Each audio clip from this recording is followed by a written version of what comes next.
กระทรวงแรงงานจัดหนักครับปราบเข้มแรงงานต่างด้าวผิดกฎหมายเตือนนายจ้างเจอโทษทั้งจำทั้งปรับครับกระทรวงแรงงานลุยกวาดล้างแรงงานต่างชาติผิดกฎหมายทั่วประเทศพบปี 68 ตรวจแรงงานกว่า 500,000 คนดำเนินคดีแล้วกว่า 2,575 รายหลายรายครับลักลอบทำงานแข่งกับคนไทยในแหล่งท่องเที่ยวย่านการค้าชุดเฉพาะกิจเดินหน้าสุ่มตรวจไม่แจ้งล่วงหน้าเน้นพื้นที่เป้าหมายอย่างกรุงเทพมหานครพัทยาเชียงใหม่ภูเก็ตเตือนแรงงานต้องมีใบอนุญาตให้ถูกต้องฝ่าฝืนโดนปรับส่งกลับประเทศส่วนนายจ้างที่รับแรงงานผิดกฎหมายนะครับเสี่ยงโทษหนักทั้งจำทั้งปรับและห้ามจ้างงานอีก3 ปีครับทุกคนที่เห็นอย่าง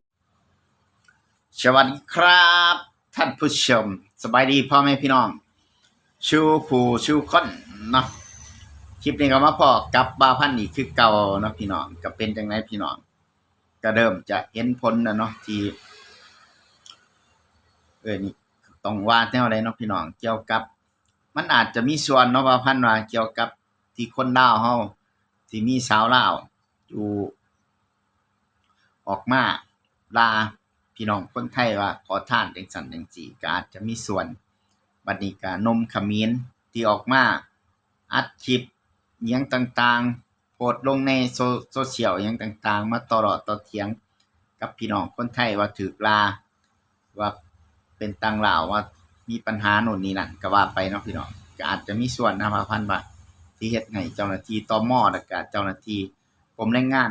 เพิ่นลุกขึ้นมาเฮ็ดงานเพื่อกวาดล้างเพื่อปราบปรามกลุ่มแรงงานต่างลาวผู้ที่เข้ามาเฮ็ดงานลักลอบเฮ็ดงานแบบผิดกฎหมายผู้ที่ลักลอบแบบค้าขายแย่งอาชีพพี่น้องคนไทยอิหยังประมาณเนี่ยก็มีส่วนเนาะบ่าวพันว่าก็มีส่วน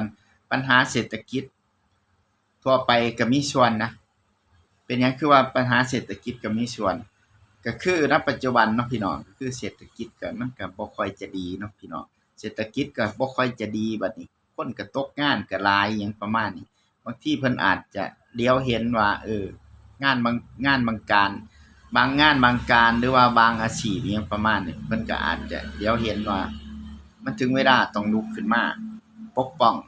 งานการพวกนี้เพื่อเอาไว้รองรับพี่น้องคนไทยเพิ่นอาจจะตกงานในวันข้างหน้าเพราะว่าหยังเพราะว่าพ่อใหญ่โดนัลด์ทรัมป์นี่เราประกาศขึ้นภาษีนี่บ่ฮู้ว่าเราจะลดหรือบ่ลดอิหยังประมาณนี้ถ้าเราประกาศขึ้นคันเราเฮ็ดคือเราเว้าไล่อิหยังประมาณนั้น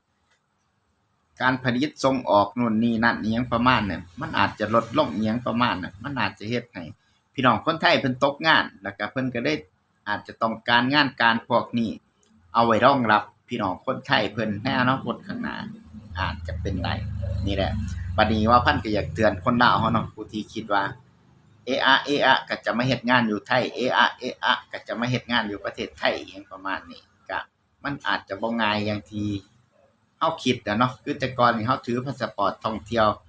ใบเดียวเฮาก็ข้ามมาเฮ็ดงานไปบางคนอยากไปเฮ็ดบัตร MOU อยากเฮ็ดบัตรได้งานก็ไปเฮ็ดบางคนบ่อยากเฮ็ดก็ต่อไปเรื่อยๆเรื่อยๆอิหยังประมาณก็เฮ็ดไปขี้คร้านแล้วก็เมื่อบ้านอิหยังประมาณนั้นต่อไปอาจจะบ่ง่ายคือแต่ก่อนน่ะเนาะเพราะว่าหยังเพราะว่าทุกสิ่งทุกอย่างเพิ่นจะเข้มงวดมากขึ้นเพราะว่ามันก็มีปัญหาจริงนั่นแหละมันมีปัญหาจริงณปัจจุบันนี่ก็เริ่มอยู่ยากแล้วตามสถานที่ต่างๆตลาด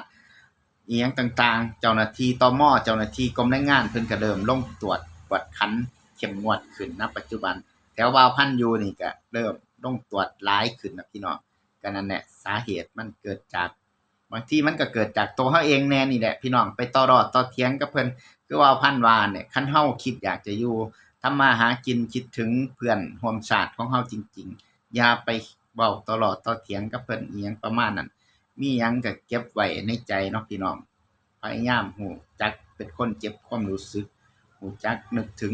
ใจเพิ่นใจโตเนาะพี่น้องก็นี่แหละก็ฝากเตือนๆกันเนาะพี่น้องเพราะว่าหยังต่อไปอาจจะบ่ได้ง่ายอย่างที่เฮาคิดที่ว่าเอ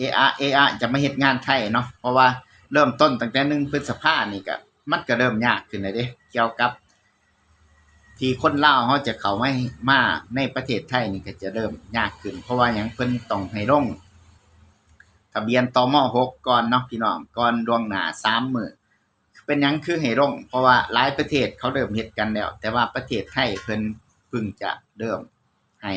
ทุกประเทศที่จะเข้ามาในประเทศไทยนี่ให้ลง ทะเบียนออนไลน์ก่อนเพื่อเพิ่นจะตรวจสอบข้อมูลอีหยังต่างๆพวกนี้ว่าเจตนาของเฮานั่นมาเพื่อหยังมาเที่ยวไปเที่ยวหม้องใดโรงแรมใดเพื่อเพิ่นจะได้เช็คข้อมูลอีหยังของเพิ่นได้หลายอย่างรวมไปถึงเช็คนักท่องเที่ยวอีหยังจริงๆจังๆอีหยังประมาณนั้นเกี่ยวกับพวกนักท่องเที่ยวเพิ่นจะได้นับตัวเลขถูกอีหยังประมาณนั้นแหละมันก็จะบ่มีเขาเอิ้นหยังตัวเลขที่มันคลาดเคลื่อนแล้วก็รวมไปถึงพี่น้องคนลาวเฮานี่ผู้ที่มักถือพาสปอร์ตท่องเที่ยวไปมาเฮ็ดงานแบบผิดกฎหมายหยังประมาณนี้อันนี้ระวังเด้อเพราะว่าหยังเพราะว่าเพิ่นติดตามได้เพิ่นติดตามเฮาหลายเพราะว่าเฮาต้องมีการลงทะเบียนมีที่อยู่มีหม้องพักอาศัยอีหยังที่มันชัดเจนคักแน่เพิ่นติดตามเฮาหลายเนาะก็ให้ระมัดระวังกันอาจจะบ่ง่ายคือแต่ก่อนน่ะเนาะพี่น้องก็สำหรับคลิปนี้ก็ฝากไว้ส่ำนี้เนาะพี่น้องขอบคุณสู่ผู้ทุกคนที่มาติดตามแล้วก็รับชมคลิปเบาพันธุ์เนาะฝากเป็นกำลังใจให้เด้อพี่น้อง